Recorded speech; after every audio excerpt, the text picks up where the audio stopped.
Hey, Guyton, how are you? Hold on. I'm unmuting you.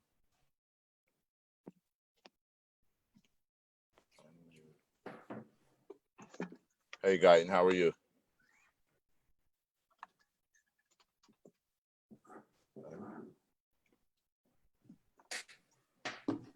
Testing, testing. Hey, I can hear you, Guyton. How are you? Okay, I'm good. I'm good. How about yourself? I'm doing pretty good. All right. Good, hey, Guyton, how you doing? I'm good. Is that Jim? Yeah, it is. I see you and I got our spirit shirts on tonight. That's the way to go about it, right? Yeah. So how are things going? Well, we miss you, man. Well, you kicked us out in March and I haven't been back. I tell you what. I'll tell you and Maurice this. I played golf with one of your board members last night, and he beat me like a drum. Like a drum, huh? Yeah, it was actually pretty rude. and then he ran off before I could even make him buy me a beer. So that added insult to injury. It was pretty ugly night. Yeah, we got some golf players. I know that much. For sure, for sure. All right. All right. It is 6 o'clock. I think I have you all unmuted. JeRod, how are you, buddy? I'm doing well. I'm doing well. Forgive me for my tardiness. How's everyone doing today? Hey, JeRod, doing great. Thanks. That's good, Jim. That's good. Glad you could join us for sure. Hey, Bob, how are you doing? Nice. I'm doing well. Nice to see you again. For sure, for sure. Ericka, Guyton, how are you two doing? Hi, Doing nice good, to see doing you. good. Thank you. Good, Absolutely, absolutely. Mo, you want to kick us off? Yes, yes, yes. So welcome to the discussion. We're at episode 8. The discussion this evening is going to be about supporting our youth. So I have some fabulous, fabulous guests this evening. I'm going to start from the way it's positioned on my screen. So I'm going to start actually, Ericka. If you want to introduce yourself, please introduce yourself and tell us a little bit about CYC. Sure. Thank you, Maurice, and to my distinguished colleagues who are here with us tonight. Thank you so much for the invite and for the great company. I am Ericka L. Copeland. I currently serve as the President CEO of Cincinnati Youth Collaborative. I've been on board with the Cincinnati Youth Collaborative for nearly 2 years. This fall will make 2 years. And our mission and our goal is to support vulnerable young people in our community in the way of 3 very distinctive areas. Number 1 being mentoring, lots of opportunities for one-on-one mentee-mentor relationships, as well as corporate and group mentoring. We're quite good at that. We've been doing that nearly 37 years. Wow. Also in the way of college access and workforce development. And I'm sure we'll have an opportunity to dive in a little bit more about those initiatives as we continue to talk here tonight. But I'm a native of Cincinnati. I'm a very proud Cincinnati Public School graduate. I'm a graduate of Ohio's first HBCU. And it is my pleasure to work with our young people in our community. I'm a former school board member and president related to Cincinnati Public Schools. And I've been in the trenches working with our community and the individuals on this call for nearly 30 years. And so I'm always happy to talk about the plight of our young people and how we can support them. So again, thanks for the invite, and I look forward to our conversation. Thank you, Ericka. Thank you so much. Guyton, take the reins.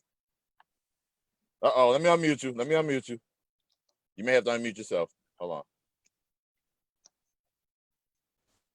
Uh-oh. Uh-oh. My bad. I keep... That's me. I keep muting him after he unmutes. Go ahead, Guyton. There you go, Guyton. You set me up, Maurice. I know. I'm sorry. I'm sorry. My name's Guyton Mathews. I am currently the superintendent at Cincinnati College Preparatory Academy. We're a charter school downtown Cincinnati. We've been in existence for about 21 years. I've served many roles at CCPA, well known in the neighborhood. I've been in the classroom. I've been in administration. I've just served many roles, and currently, as I mentioned, superintendent for CCPA. We have about 1,000 students that we serve throughout the area of Cincinnati. We're located on the west end of Cincinnati, downtown in the heart on Lynn Street. And I am not from Cincinnati. However, my family, my mother, everyone else, they're from Cincinnati, which brought me here. I was born and raised in Detroit, Michigan. And I can appreciate Cincinnati now, not when I was younger, but I can appreciate it very, very much now. And I've worked with everyone on this call to try and make sure we meet the needs of our learning community. And, you know, we've been transitioning through this tough period here, trying to make sure it works for everybody involved. So that's me in a nutshell. No long story. Thank you, Guyton. Jim, take it away. All right, thank you so much. And thanks, Maurice and JeRod, for inviting me to participate. Yes. Beach Acres Parenting Center, 170 years old, founded as an orphanage during the last epidemic we had, which was the cholera epidemic in the 1840s. And now here we are with COVID-19. So we bookends on the epidemics. Unfortunately, the racial injustice has been with us for far longer than the pandemics, and we got the imperfect storm here in the last several months with both of those raising their heads, ugly heads. We were in the business basically of raising other people's kids for 125 years. We realized kids actually have parents. And in the 1970s, we decided, why don't we try to help their parents? And we actually got pretty good at that, to the point where, and we also saw in the 90s that if we don't help the parents, we're not going to help the kids, for our perspective. And so in the early 2000s, we shifted all of our energy to becoming a parenting center. So today, our mission is inspiring and equipping today's parents, families, and communities to raise capable, caring, contributing children. We do that in 3 places. The first is child welfare. So abused and neglected kids that are referred from the county oftentimes into foster homes. We do a lot of kinship care, supporting grandparents raising their kids, and we do a lot of work in the homes to keep kids with their families. We do a lot of work in schools, and I'm happy to say Guyton's one of our partners, one of the schools we love being in the most, because we've got a great philosophical and alignment between what Guyton and his team are doing and what we're doing. We'll talk about that more later. And Bob and I go way back to, we're in a partnership in pediatric offices where we screen for adverse childhood experiences, and we provide parenting support and coaching and referral to community resources. Ericka and I haven't had an opportunity to work directly together, but we've been partnering with CYC for a long time. So glad to be here. Thanks. Thank you, Jim. And last but not least, Dr. Bob Shapiro, take it away. Hi, well, it's so nice to be here, and thank you for asking me to be a part of today's call. I'm a pediatrician at Cincinnati Children's. For the last 25, 30 years, my work has been in the field of child abuse and neglect. And so, like Jim mentioned, in my division, we work to diagnose abuse and neglect, and then to treat those children to prepare them for a better future. In addition to the Meyerson Center work, some of the exciting things that I now get a chance to be part of is something called Joining Forces for Children. And you know about this, Maurice. You've really helped us out a lot in that project. And it's all about what Jim mentioned, recognizing the really potentially terrible effects of adverse childhood experiences, and working within the entire community to find ways to strengthen our families, strengthen our children, so that they'll grow up and be successful and not be straddled by some of the terrible outcomes that ACEs can have with them. So thanks again for having me here. All right. Thank you, Bob. JeRod, take it away. Absolutely. Absolutely. So once again, I want to thank everyone for joining. I would like to start with this simple question. Well, maybe not so simple. What challenges are you and your organization facing due to COVID-19, and even with the recent social injustices that Jim touched upon. And I want to start with you, Dr. Shapiro. Uh-oh. Thank you for asking. So, because families are isolated, because children are not going to school and they're not really able to engage in all of the support activities and social activities, we're not seeing as many children in the pediatric community, but we're also not seeing them when there are concerns for abuse and neglect. And I'll be honest with you, I don't know if that's a good thing or a bad thing. If I think about this pessimistically, I worry that children are being mistreated, but they're not able to tell someone that they need help. And so that's a terrible reality. And in fact, the numbers are probably 50%, maybe 40% of what they were before COVID struck. Now, there's a brighter side that perhaps also may be playing in here. Families are sheltering in place. If a family's basic needs can be met, there are also opportunities for families to do things together, including increased supervision and providing supports for the child. And so just maybe there is less abuse and neglect going on. So we don't know which it is. We're going to find out one day. But that's something that has really caused the operations of the Meyerson Center to change significantly. So thanks for asking about that. Ericka? Uh-oh, 1 second. I think I'm unmuted. There you go. Yeah, that's a really good question, JeRod. And I love hearing from Dr. Shapiro related to not knowing if the chances are better or for worse, given a 40 to 50% decrease in reported cases and or interaction. I'm concerned. I'm concerned that our families are isolated and that there isn't an opportunity for other caring adults to put the eyes on our young kids like we would do in a classroom, in a mentor-mentee relationship or the otherwise, given COVID.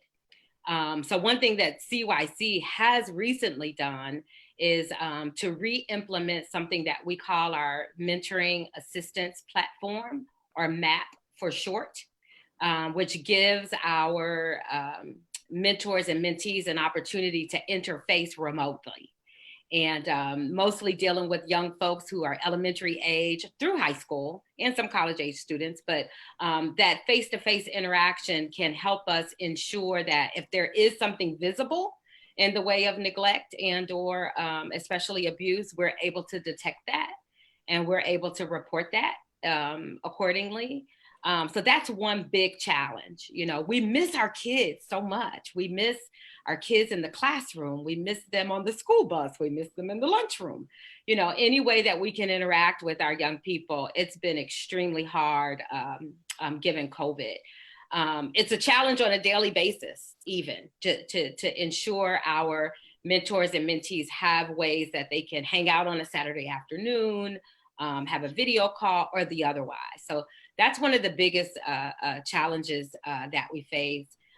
Normally in a nonprofit, we'd be concerned about funding or resources or that. We're not escaped from any of those things. We have plenty of resources. You know, we need all hands on deck right now. And I can't wait to interface with our kids personally and in person again. All right. Thank you, Ericka. Guyton? Okay, can you hear me? I can. Yep. Yeah, it's good to hear both you guys touch on being able to just see and interact with the kids. That's been our biggest challenge.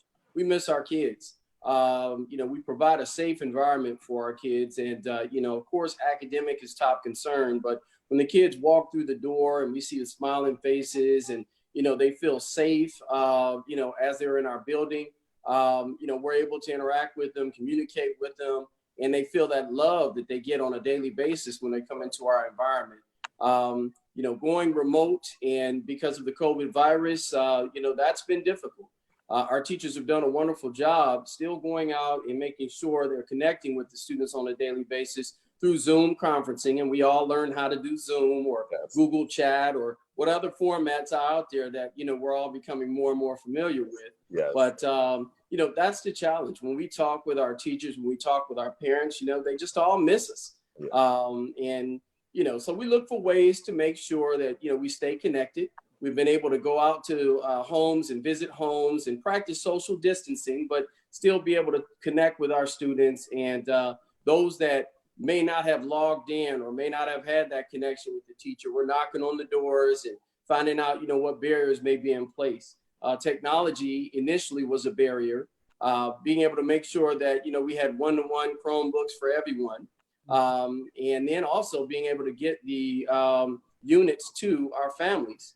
And so, you know, we were able to mobilize and get out into the community, make sure everybody's connected, and then try and connect them with other resources to make sure they have internet connection, Wi-Fi connection, which has been a challenge as well. But, you know, as always, like I said, we've been here for 21 years, which is young, I guess, considering CPS. But, you know, we have found ways to meet the challenges to make sure our kids are serviced and, you know, meet the needs of all of our kids. Certainly. Thank you, Guyton. Jim. Similar to what other people mentioned, in our biggest thing we had to do the day after everybody was kicked out of school, of course, all of our therapists were kicked out in behavior management, so we had to go virtually. We're in about 25 schools in the region and about 14 pediatric offices. So we were kicked out of the schools and the pediatric offices on one day. So that was instant virtual technology using a HIPAA compliant platform. And it's been very impressive how both the staff and the people we serve has adapted to it. It does have its limitations. As Guyton was saying early on, we had the big issue of the digital divide with a lot of kids that didn't have computers and didn't have access. They didn't have hotspots. And frankly, what we did in a lot of the schools was with the staff that we had that wasn't able to come into the schools, we'd still partner with the school and look for places where there was food insecurity. We called the parents. Because we have a parent outreach program, we got the phone numbers of most of the parents in the buildings, and we would call them and say, what else is going on? What can we help with? So we're able to make that adaptation.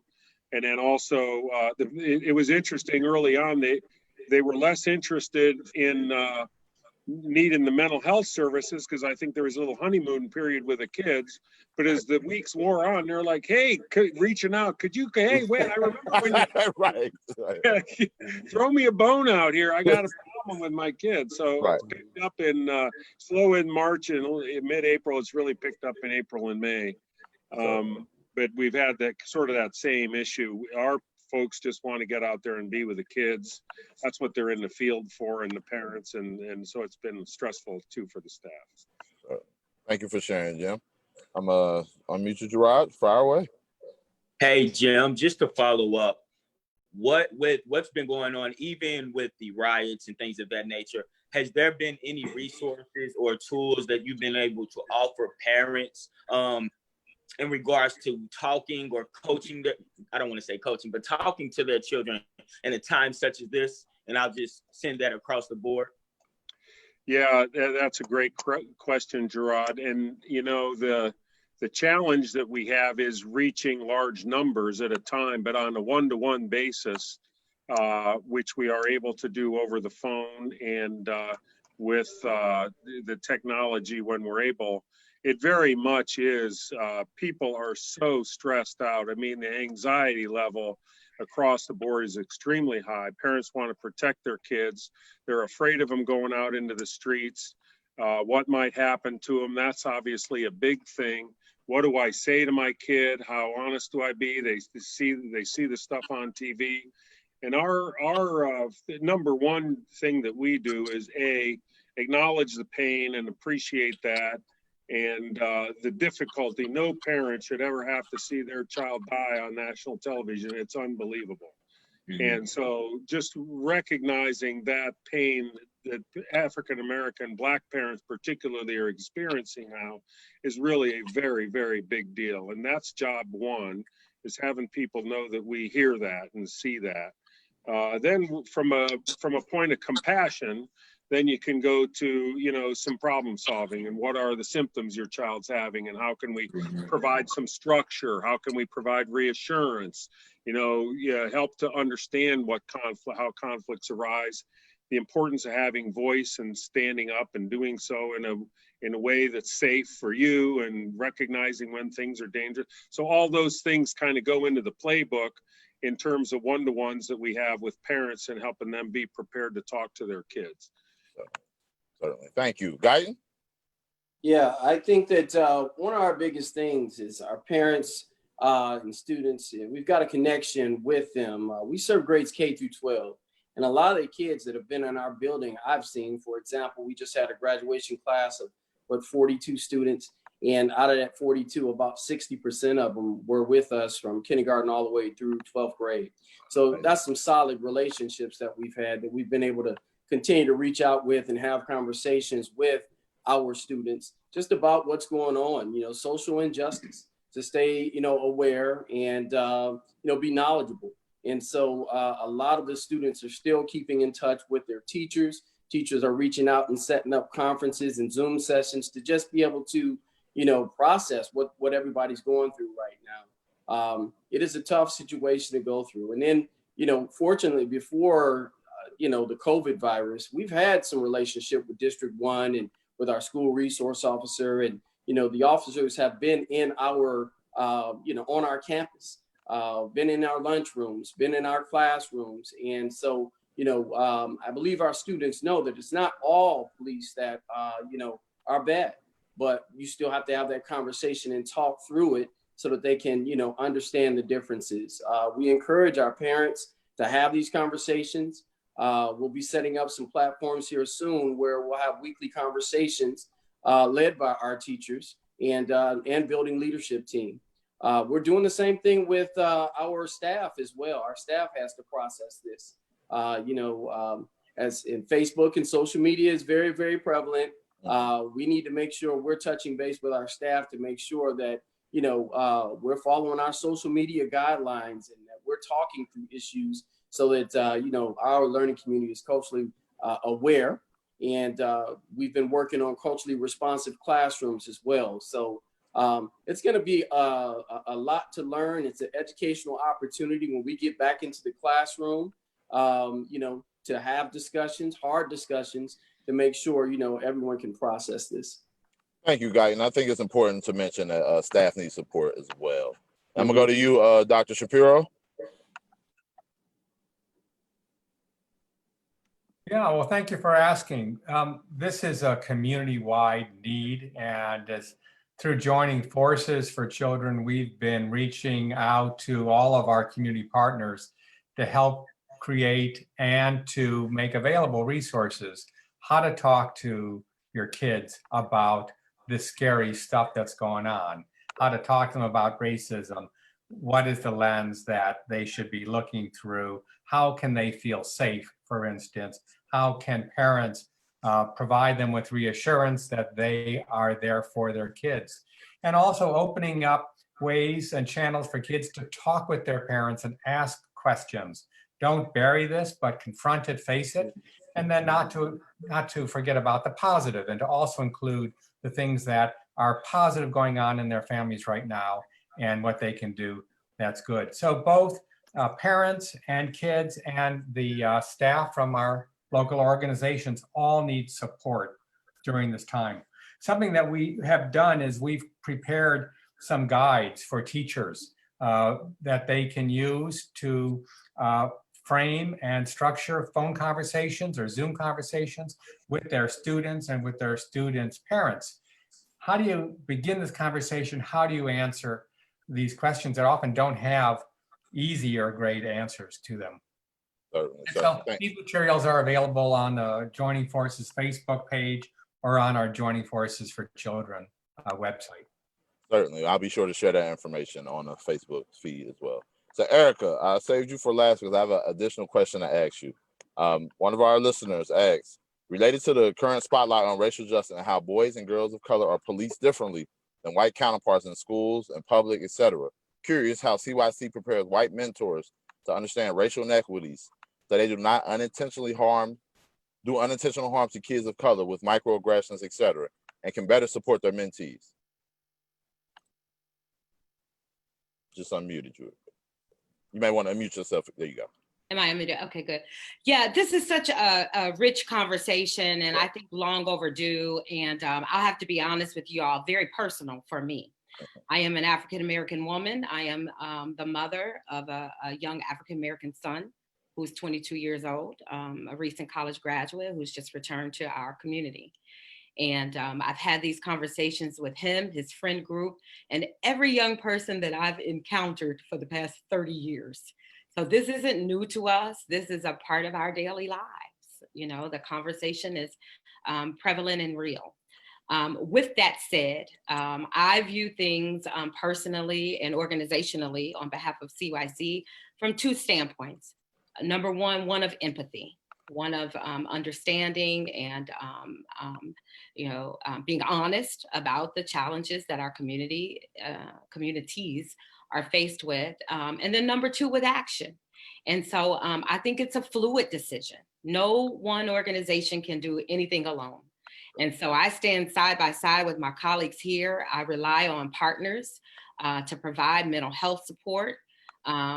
We delved into ACEs as a topic, as a influential factor in our kids and families' lives as an organization a couple years ago. And so teaching every mentor, teaching every caring adult the importance and relevance of ACEs, adverse childhood experiences, and understanding what that means from a ground level for our students. I think also coming face to face with our mentors and hearing from them and understanding what their stated infractions or lack of understanding is. You know, we have very robust dialogue, and we try to pour on resources in every which way that we can, understanding that we all come from a very diverse background and from different places. And we value that. We think there's great value in that diversity. And so I think the secondary question was, how do we prepare white mentors? It's a fluid situation. We have open dialogue. We pull in every resource that we absolutely can. And I'm proud of our CYC staff in that we are a diverse group of staff ourselves. And we listen and we learn where those infractions are. And again, we'll call on our Dr. Shapiro, who I understand has done training for CYC in the past, even before my time, as well as today, we just solidified some virtual series of trainings beginning on July 8th with Dr. Maria Espinola, who's also very I know Maria. Yeah, she's a board member and ingrained into our community. So we don't shun any conversation. You know, we try to be as forward facing as possible. And the one thing that we love about our mentors is we understand, again, that folks come from all walks of life and are able to say when they feel a deficit or a deficiency. So we support our mentors, we support the diversity in our staff, and of course, we use all of that to pour into our kids. And the only other thing I would say, Maurice and colleagues, is none of us go into our workplaces without taking ourselves. So I'm proud of the background that I bring. I'm proud of the challenges that I bring. And I'm also willing to sit down and help come up with solutions as a collective body. Certainly, certainly. Thank you, Ericka. And Dr. Shapiro, I want to call on you because she brought up the word ACEs. Some people who may be listening may not be familiar with what ACEs are. Bob, if you can give us the quickest you can tidbit of what ACEs is. I will try to do it quickly. Okay, as quick as you can. Yeah, and so ACEs, or ACE, stands for Adverse Childhood Experiences. And they're important because we now understand that if you grow up as a child experiencing a lot of stress, frequently, repetitively, and intensely, it could actually have significant changes on your physical body and on your development. It means it could help to structure how your brain gets wired and how you view the world. It can cause changes in your immunologic system so that you might be more susceptible to things like cancer and heart disease and a whole host of physical problems. So we used to think that we didn't really realize in medicine that those experiences can be embedded if we allow them to be embedded into a child's body, and it can be really difficult to get them out later. And so this is the science of ACEs. And in fact, we're part of a coalition called Building Community Resilience, who has coined a term called pair of ACEs, and it's a play on words. So in addition to adverse childhood experiences, we also include adverse community environments.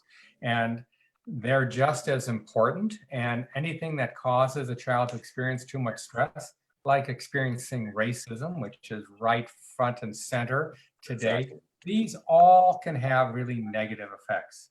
But Maurice, what we know that this is not a sentence that's going to,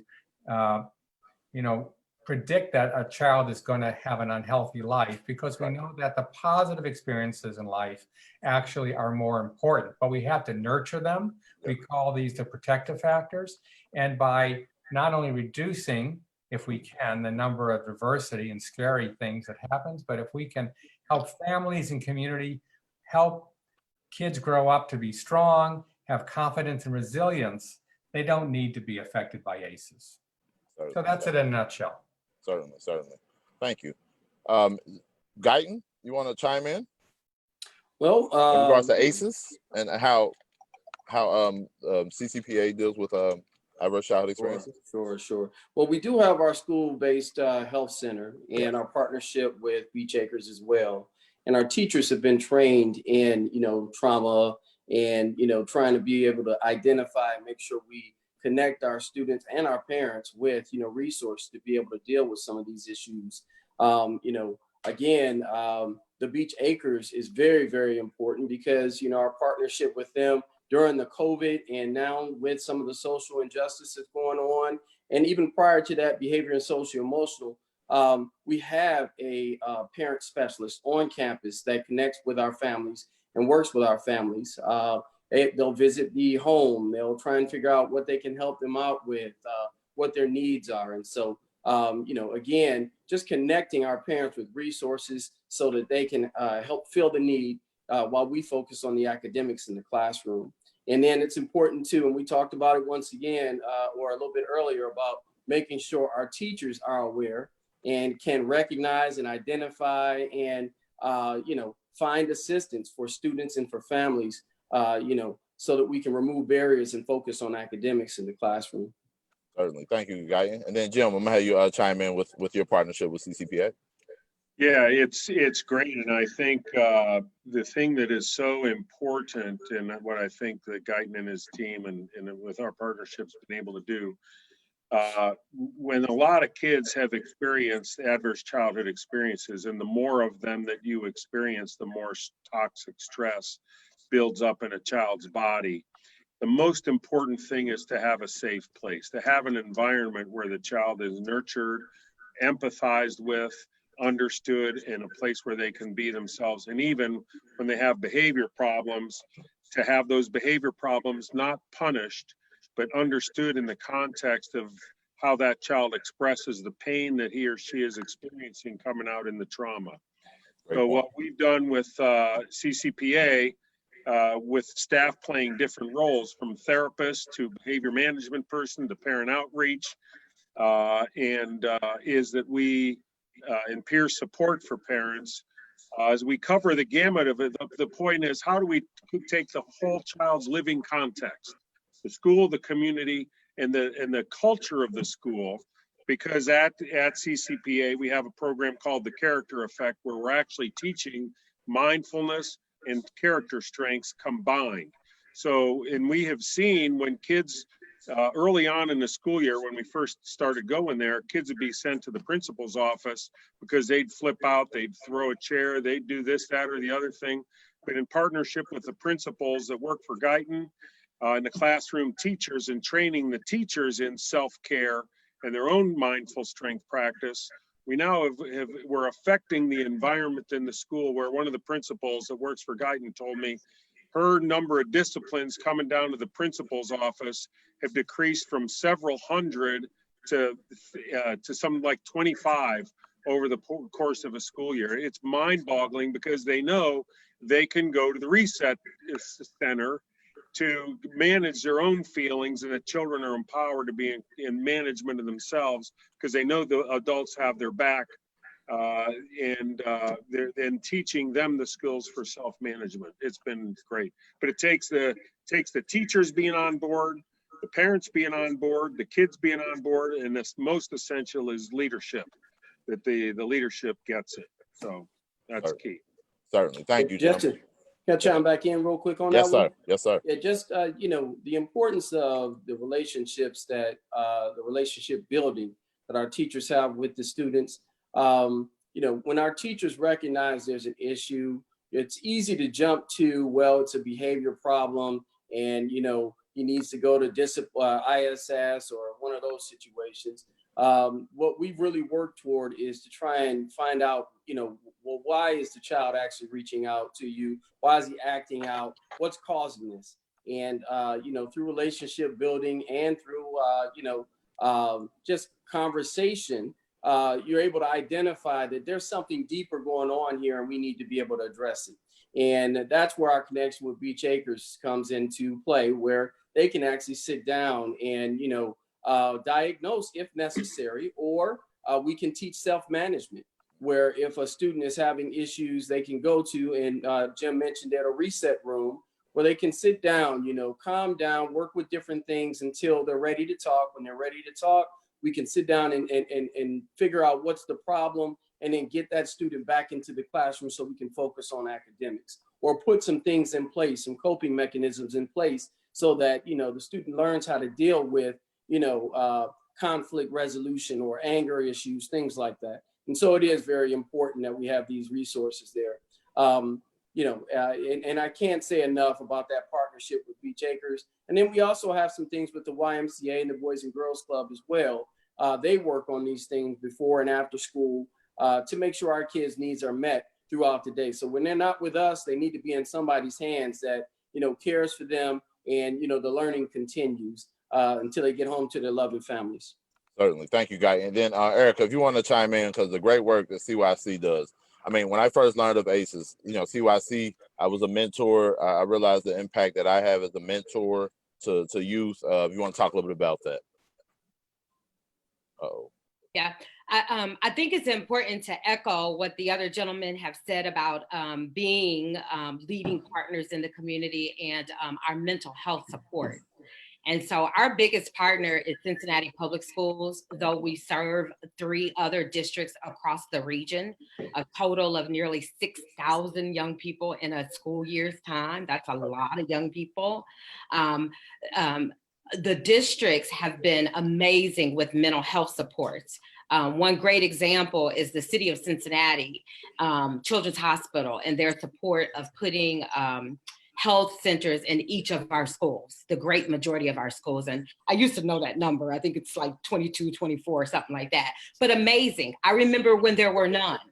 And so we want to shore up our kids in the way of their mental health and their physical health, so that they can come to the classroom and be free to learn and free to explore and to be great. I think as it relates to ACEs and CYC, I think we have barely scratched the surface over the past several years. I think we have a lot to learn, and I'm committed to being on the cutting edge of that. So exactly what does that mean? It means whatever our kids need. And we're so fortunate to have caring adults, whether they're our team members, our staff who teach workforce development in the classrooms, those who support college access and college readiness as before school and after school support team members, and or the multitude of corporations and other community partners that we have at the ready, who we interact with on an everyday basis, who teach us, who work with us, who hear our concerns, who are again, standing at the ready to help shore up our mentors. These one-on-one interactions, and you know this very well, Maurice, are amazing.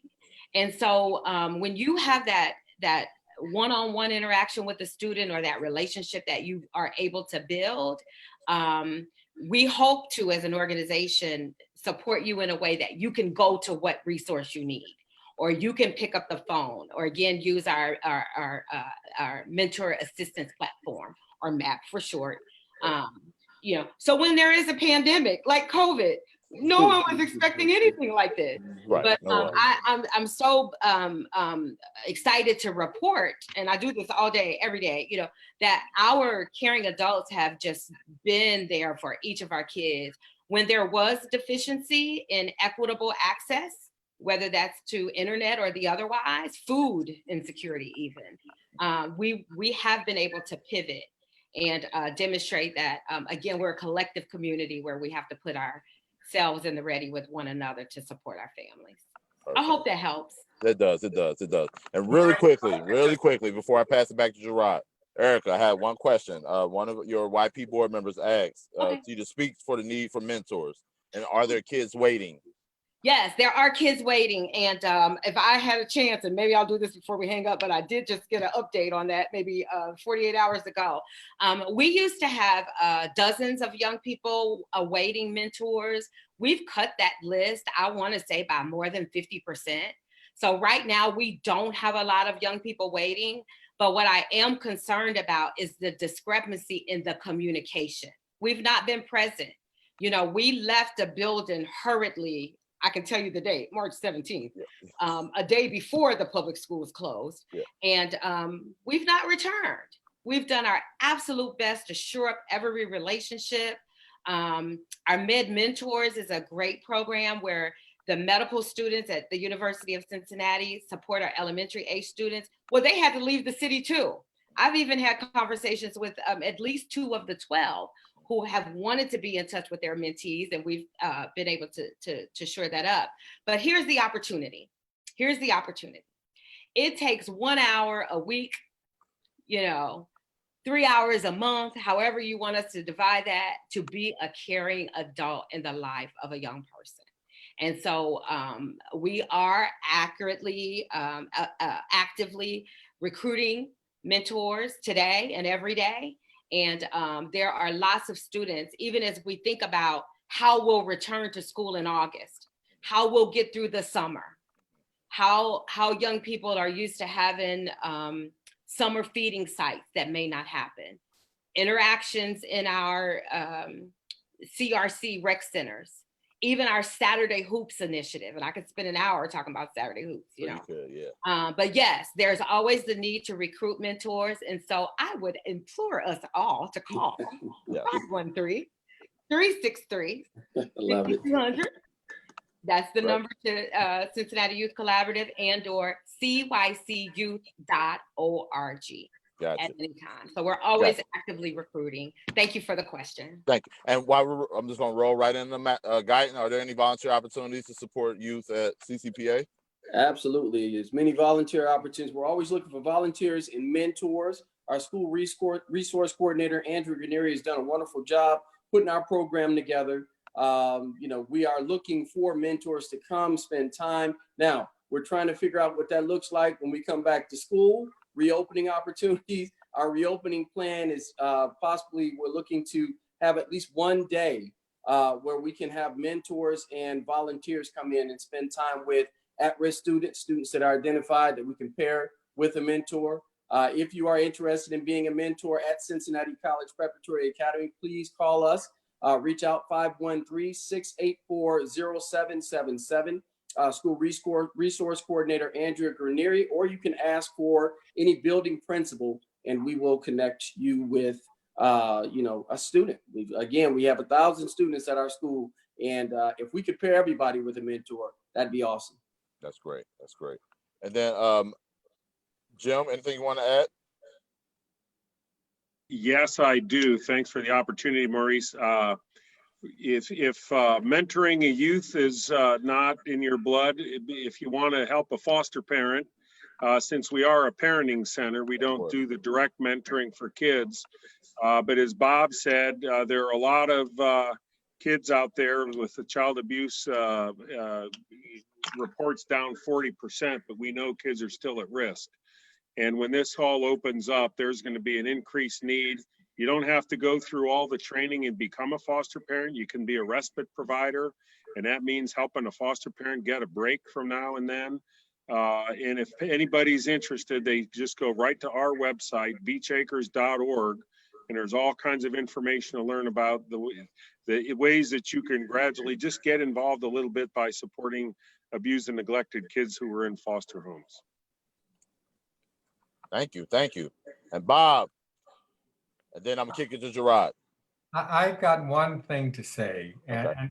and that is that everything that we've been listening to and hearing about this last hour just speaks to the tremendous resilience that we are demonstrating as a community. And Ericka, I know the feeling you left the office in a hurry and no one's been back. In spite of that, I know that you all have figured out ways to conduct business and support your students and your mentors, and Beach Acres is figuring this out. And I am sure that each CCPA. of us, thank you very much. I was struggling with that. We've all figured out how to do this, which is nothing short of amazing. And when we talk about that success and how we are flexible and how we can bounce back, these are the kinds of solutions that I think we can help our students and our families also learn how to do and support and congratulate them. And by being resilient, we really are helping our young people to be successful. So I just, COVID's a horrible thing, but it really has shown me how remarkably resilient Cincinnati is. And so I'm hopeful. Thank you. JeRod, take it away. Hey, Jim, I want to come back to you in regards to some of the racial injustice that we talked about a bit earlier. As we are talking to the youth, I went to my son and my nephew and I asked them, what do they think about the current situations that's been going on, right? So I started with, what do you think about George Floyd? Unfortunately, they've seen the video. Obviously, you can't keep it away nowadays, right? So my nephew said he is scared to go outside and run into a cop, right? I know that you train parents, right? Selfishly, right? How do you, as a trainer to parents who having conversations, how would you coach a parent to have that conversation? How are you coaching your staff to deal with these type of issues and training parents? That's a great question, JeRod, and I'm happy to respond to it. My first question of you is, how old is your son and your nephew? Because that makes a difference. Both are 11 years old. 11? Okay, great. So the first thing that I would say, it starts with the staff. And our staff is particularly, we all are experiencing this from our own perspectives. As a person who grew up on a dead-end street in the country, and having no idea, what was going on in other communities, I grew up without a lot of awareness of things, and I learned as an adult that it's white privilege. And not to have to worry about what's happening to your kids and whether they're safe when they walk out the door. And so the other day we had an all-staff team meeting, and I basically put this issue out on the table, and we had a conversation among 130 people. And one person after another, African-American parent, came on and talked, just as we're doing right here on this Zoom call on Microsoft Teams, and told stories of the pain that they suffer. Exactly what you just said, JeRod, about what do I tell? One woman said, I have an 11-year-old who has ADD, ADHD, and his behavior can be erratic. And I'm very worried about him when he goes out. He might do something that somebody interprets the wrong way, and he finds himself face down. And we're all virtually in tears listening to that story. And we have this real solidarity about what to do. You got to feel it first, right? But then it goes to, so I guess what I say, the feeling it part is starting with what those feelings are and just empathizing with the fear, with the, I don't want to go out and so that piece. So then that's where the providing the safety for them to talk and share their feelings, and all feelings are okay.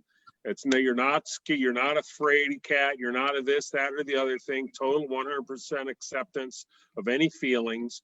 And as those feelings come out, the kids start talking, and then you can start looking at, okay, well, what's the kind of structure that I can provide for safety? Because the most important thing we can do once they know that you hear them is, I got you. I am your father. I will take care of you. I will protect you. I will make sure that you are safe. We'll provide the boundaries around you that we can.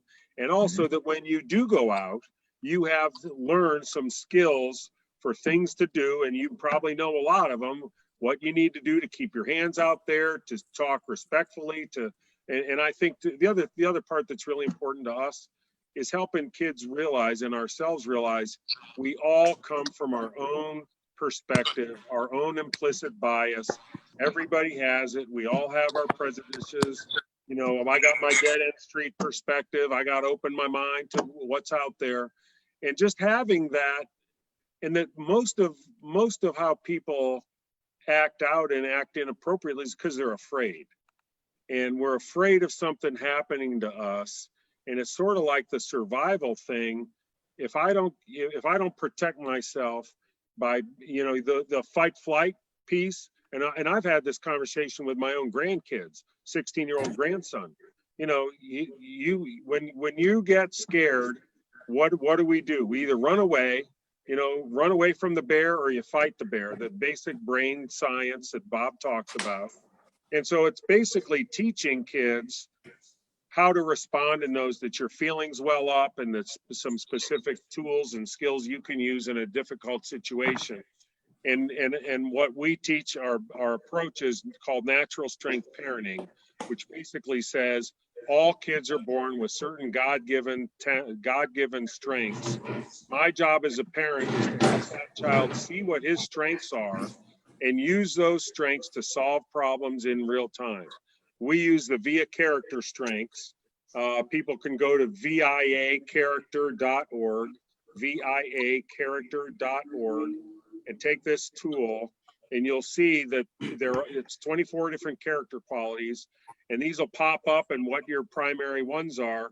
And literally, we talk to kids about, if judgment is one of their high strengths, or if humor is a high strength, or honesty. There's 24 of them. Literally, how do you see what your talent, what your strengths are? And when you're under stress, take a deep breath, calm yourself down, because that's the first thing to do. I need to calm myself down. Breathing is essential, because our breath is the key to life. It's our spirit. And so we teach the breathing, we teach identifying strengths and how you can manage that. Now that's a 2-minute response to something. I'd love to talk to you on the phone tomorrow or something to give you more specifics. But that's kind of how it goes, a long-winded way of kind of giving you some of the tools we use. I don't know if that. No, I appreciate that. Thank you, Jim. Bob, kicking it to you. Do you see any adverse childhood experiences being exacerbated by what's going on? And if so, can you kind of dive into what you might think some of those are? JeRod, I definitely do. And it's a really important question. And I was standing here wondering how you were dealing with it with your family. So this is a scary time. Adverse childhood experiences really are nothing more than things that cause kids to not feel safe and to feel stress. And what's going on now with community violence and, the murder of Black men and women. How can that not be scary? And so, yeah, I mean, there's no way to pretend this is not exacerbating, making worse the stress that our kids feel. And so I found myself wondering, what have you been doing at your house? How have you been helping your kids feel safe? No, thank you. Thank you for that. I know, Ericka, you had mentioned earlier that you've had this conversation for 30 years. So at this point, I'm pretty sure you're an expert. What does that conversation look like in the Copeland household? Yeah, I don't know if I'm on mute. Can you hear me? I can. Yeah, thank you. So you guys, I like want to jump out my chair right now because number one, I don't have the answer. Mr. Lindsay, I'm not an expert. Mm-hmm. All I know is I have a young man who's been an incredible athlete for 22 years, who goes on a jog every day, who has refused to go jogging for the past week. Yeah. He won't do it. I can't make him. I said, I'll follow you in the car. He won't do it, right? So I don't know. What I do know is, and I love the thought of being a resilient community. I get up every day and I try to interact with the most amazing people that I can, and I try to make a difference in our community. And I think that means having one conversation at a time. Yes, Jim, unfortunately, I think it's unfortunate that we have to have conversations about where to put our hands and how to talk and where to walk. And I just don't like it. I want to walk like you walk. I want to talk like anybody else. But, you know, we're just, we're still talking about stories that I've heard my father tell me for 50 years. And so today, gentlemen, I'm saddened, I'm concerned, I'm a little confused, but I'm not. And I just ask that we all come together and try to figure it out. So let me tell you something exciting, because I know that was like, oh, she just took the air out of the whole but that's real, sir. So my young person comes in and he wants to be actively involved in his community. He's been taught to do that and to make a difference. And so this coming Sunday, our young Jeremiah is actually organizing a community-wide prayer circle in the Roselawn Park. And he has no idea if 3 people or 50 will show. And we've reached out to our community officials and our city officials. We can name them all. We have great networks and relationships. And we have an interfaith network of folks who are going to come and pray and stand over our young people in his generation. And we're going to register folks to vote. And we're going to talk about the importance of being a collective, positive community. And so that's my answer to you. Yeah. And as mentors and as leaders, you all, my colleagues in the community, I implore you to let's just work together. And I can learn so much from you. And I hope there's something that I can share with you guys as well. And just so the people know, you said that's Roseline this Sunday. What time? Noon until 4. And so we would imagine that folks are going to gather around the noon hour. And we have received so many amazing donations of water and a person who's going to facilitate happy music. We're going to have a program from 1 p.m. until 2:45. We've slotted in some spoken word and some artists who will speak, along with some great interfaith prayer. And some words about the importance of voting and supporting one another. And then we're actually going to do a honkin' wave at the intersection of Reading and Seymour. And these are young people. And we are only, not me, I can't help but get involved, but the vision is that we will collectively participate as a community in a positive light about how we all need to come together and support one another. And in closing on that, Mr. Lindsay, I'm so proud of how I see a diverse group of young people from 20 to 30 who have had an idea and literally gathered at my dining room table on Tuesday. And I tried to talk them out of it, but who have decided to put this together. And if you're not doing anything, come by on Sunday, noon until 4. Sure. Thank you for Guyton. No problem. Guyton, how do you start school back? You have COVID going on. You have these injustices going on. Do you even know when you are going to open up the doors to your schools? So we do know that, but let me jump back into one thing. Absolutely. I wanted to touch base too. I'm a father as well, and I've got 4 children, 3 that have graduated from college, and my oldest is now a diversity inclusion coordinator for his school. So he's an administrator as well out in DC.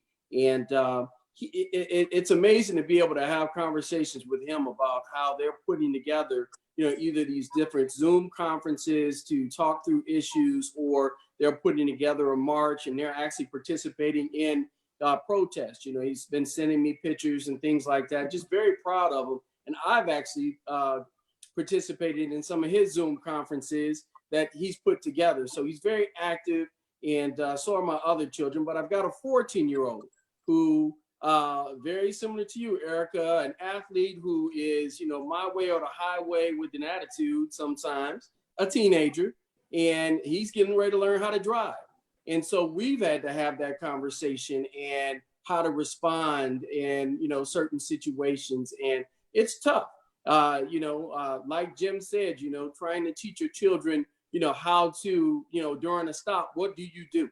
Well, you want them to be normal and be respectful and, think of everything that, he's been trained to do as far as just how to treat people. But there are some other things that you have to put in place to make sure that, tragedy doesn't happen. And it worries him. We've had conversations. We're watching the news. We're watching all these, injustice things happen. And George Floyd is not the first one. And, there's a timeline. The NBC did a timeline not too long ago. And you could see how many times this has happened and what are the results, and nothing's changing. And so this particular time, with so many protests in the United States, I've never seen that. And, we're able to sit down and kind of process that. And I hope change comes from that. As far as the reopening of schools, we do have a task force that has been working to try and put together the logistics, what it looks like. We're currently running summer school. It's a remote learning opportunity, but we will bring in students, small groups of students, and practice what social distance looks like in the classroom so that we can get ready. We are scheduled to open the second week of August right now. Our teachers are scheduled to come back August 1st. Our buildings are open now. Next Monday, first day for the public, but our staff is back in and they're working. Our teachers, of course, have the summer off, but we're doing some virtual trainings and things like that. Priority is safety for our staff and our students, trying to figure out what it's going to look like, and come up with a schedule where we can see our kids every day. The A and B schedules where, 2 days a week, 2 days out, and 1 day maybe to clean a building or something like that. We're trying to avoid those types of things because our kids need to see us every day. Engagement, when we do see them in the classroom every day, can be a difficult thing. So just imagine remote learning engagement. It's a difficult thing. It's one thing to connect with the students, another thing to actually go through and have academic lessons and make sure teaching and learning is taking place. And so we've got to find authentic experiences, and we know face-to-face is the best way to do that. But we're creating 3 different plans. One is our traditional plan. We know how to do that. That's everybody coming back in school as normal. The second is our remote learning plan. So if school closes down and we have to do remote learning, we're going to do it better than what we did during that fourth quarter. We've improved. And then the last one is a blended learning approach where, you're going to be doing some work on the computer. Chromebook is not a thing of the future. It's here now. Google Chats, Google Classroom, it's here now. That's going to be, part of our platform. And then when we see you face to face, making sure that, we're taking advantage of the opportunity that we have when you're right there in front of us. Certainly. Thank you, Guyton. Thank you. Now our time is pretty much up, so I want to thank you all. But before I do that, I want to any last thoughts on how do we support our youth during this? I'm gonna start with you, Dr. Shapiro. I think we've talked about a lot of ways to do that. We also have to recognize that none of us have been exactly through this scenario before. So we have to rely on understanding what's right. We have to give each kid the nurturing and support that they need. We have to admit when we don't have the answer and make it okay to ask questions. Thank you, Dr. Shapiro. Jim?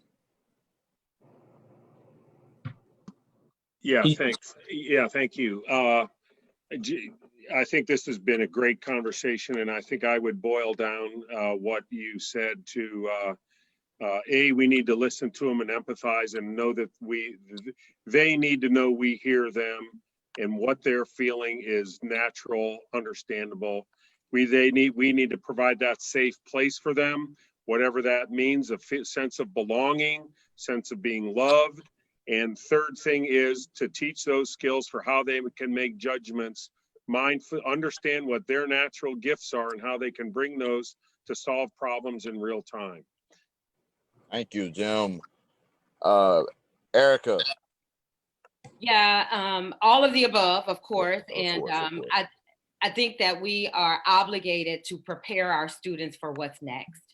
And that belongs to each individual child. You know, we need to ensure that there's equitable opportunity for every student everywhere they are. And I'm obligated, and I think we all should be in our own realm and space to do the same collectively. So thanks for the invite, and I loved being here with you guys tonight. Can I just, Maurice, because something you said just triggered this for me too. A big chunk of it, in my view, has to do with us right here. And we need to have hope. If we have hope, they'll have hope. And if they have hope, they can create the future for themselves through their own resilience, ability to bounce back, because they know there is a future for them. And that to me is the key. If I don't think I have any future, I'm not going to be willing to have the courage or able to have the courage to do some difficult things.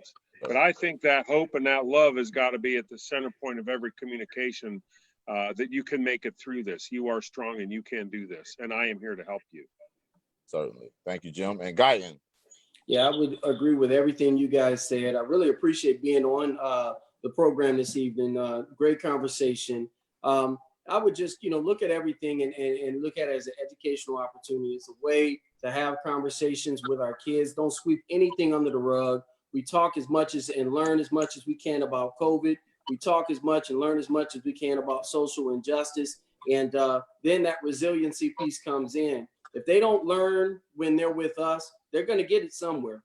And, it might as well be in a setting where we can talk through and, rationalize and, come up with solutions. So don't sweep it under the rug. Keep having conversations and set up those conversations for staff and for the students. JeRod? I think you heard it from the experts. I have nothing else to add. Well, hey, thank you all so much. Thank you all so much. Thank you for joining us on this. I'm seeing a lot of the many questions and things that are being asked. There's people who want additional resources. If possible, if I could share, I've shared the websites of the various organizations. And if there's people that might have some questions in particular, if it's okay with you all, I will share your emails with them. Most and they certainly. can contact you directly. But thank you all so much for joining the discussion. We look forward to the resilient Cincinnati that I know we have, and supporting our youth, as Ericka, as Guyton, Bob, and Jim. As you all know, I'm very passionate about our youth. If I'm passionate about one thing first, it's our youth, because they are our future. They will be in our positions, in the future, and I want to nurture that and support that, because someone did that for me, which has allowed me to be where I am today. Inspired me, helped me really just be resilient. And so I appreciate you all sharing you all's perspective. I will be in touch. I will share your contact information. Thank you all. Thank you. Thank you. Thank you. Have a great one. Thank you. Thank you so much. Thank you. Bye. Have a All good right. weekend. Have a great one. Have a great weekend. Bye-bye. Bye-bye.